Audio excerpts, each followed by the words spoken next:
Sir ಮೊದಲು ಹರಳನ್ನ ಕುಟ್ಕೋತೀವಿ, ಹುರ್ಕೋತೀವಿ. ಮೊದಲು ಹರಳು ಹುರ್ಕೊಂಡಿದ್ದಾದ ನಂತರ ಒನಕೆಯಲ್ಲಿ ಒಳ್ಕಲ್ಗೆ ಹಾಕ್ಬಿಟ್ಟು ಕುಟ್ತೀವಿ ಸರ್.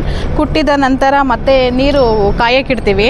ನೀರು ಕಾಯ್ದು ಕುದಿಯೋ ತನಕ ನೀರು ಕುದ್ದಾದ್ಮೇಲೆ ಈ ಕುಟ್ಟಿರೋದನ್ನೆಲ್ಲ ತೆಗ್ದು ನಾವು ಅಲ್ಲಿ ನೀರೊಳಗಡೆ ಹಾಕ್ತೀವಿ. ಆ ನೀರಿನ ಅಂಶ ಎಲ್ಲ ಹೀರ್ಕೊಂಡು ಆಮೇಲೆ ಈ ಮೇಲ್ಗಡೆ ಎಣ್ಣೆ ತೇಲುತ್ತೆ ಸರ್. ಅದು ಆ ಎಣ್ಣೆ ತೇಲೋ ಎಣ್ಣೆನ ಮತ್ತೆ ಇನ್ನೊಂದು ಪಾತ್ರೆಗೆ ಅದನ್ನು ಬದಲಾಯಿಸ್ಕೊಂಡು ಮತ್ತೆ ಆ ಎಣ್ಣೆ ಎಲ್ಲ ಕಾಯಿಸ್ತೀವಿ. ನೀರಿನ ಅಂಶ ಎಲ್ಲ ಹೀರ್ಕೊಂಡು ಎಣ್ಣೆ ಬರುತ್ತೆ ಸರ್. ಅದನ್ನು ನೀರು ಎಷ್ಟು ಹಾಕ್ತೀರಾ? ಒಂದು ಇದಕ್ಕೆ ಪ್ರಪೋರ್ಷನ್ ಏನು?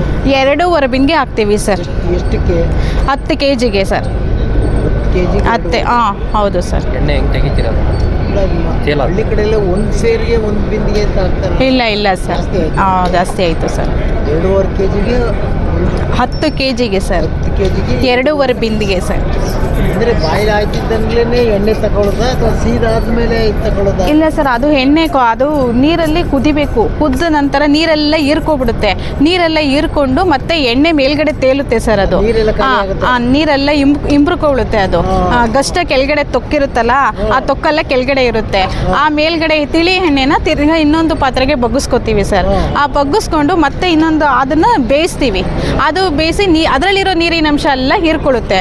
ಹೀರ್ಕೊಂಡಾದ ನಂತರ ಮೇಲ್ಗಡೆ ಎಣ್ಣೆ ಬರುತ್ತೆ ಸರ್. ಏನು ಹಾಕಲ್ಲ ಸರ್, ನಮ್ಮಲ್ಲಿ ಏನು ಹಾಕಲ್ಲ.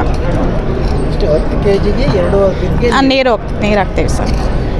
ಬಟ್ ತಾಮ್ರದ ಇದರಲ್ಲೇ ಮಾಡಬೇಕು, ಬೇರೆ ಯಾವುದರಲ್ಲಿ ಮಾಡಬೇಕು? ತಾಮ್ರದ ಪಾತ್ರೆಯಲ್ಲಿ ಸರ್ ನಾವು ಮಾಡೋದು. ನೀವು ಮಾಡೋದು ಇದರಲ್ಲೂ ಮಾಡ್ಬೋದಾ?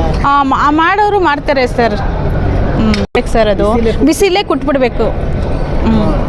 ಆಮೇಲೆ ಅದು ಉರಿಯೋದ್ರಲ್ಲೂ ಸ್ಕಿನ್ ಸರ್. ಅದು ಎಲ್ಲರಿಗೂ ಉರಲ್ಲ. ಕಮ್ಮಿ ಉರಿದ್ರೆ ನಿಮಗೆ ಅದ್ರದ್ದು ಶೆಲ್ಫ್ ಲೈಫ್ ಇರಲ್ಲ. ಜಾಸ್ತಿ ಉರಿದ್ರೆ ಚಟ್ಪಟ್ ಅನ್ಬೇಕು, ಆರಾಮ ಇರಲ್ಲ. ಚಟ್ಪಟ್ ಅನ್ಬೇಕು. ಆವಾಗಲೇ ಹಳ್ಳು ಉರ್ದೈತೆ ಅಂತ ಗೊತ್ತಾಗೋದು ನಮಗೆ. ಹೌದು. ಆಮೇಲೆ ಎಲ್ಲದನ್ನು ಇದಾಗಬೇಕು, ಎಲ್ಲದನ್ನು ಫ್ರೈ ಆಗಬೇಕು. ಕಮ್ಮಿ ಆದರೂ ಆಗಬಾರ್ದು, ಜಾಸ್ತಿನೂ ಆಗಬಾರ್ದು. ಆರಾಮ ಔಟ್ ಆಗುತ್ತೆ ಜಾಸ್ತಿ ಆದರೆ. ಕಮ್ಮಿ ಆದರೆ ಶೆಲ್ಫ್ ಲೈಫ್ ಇರಲ್ಲ ಸರ್. ಕೊಡ್ಬೋದಾ?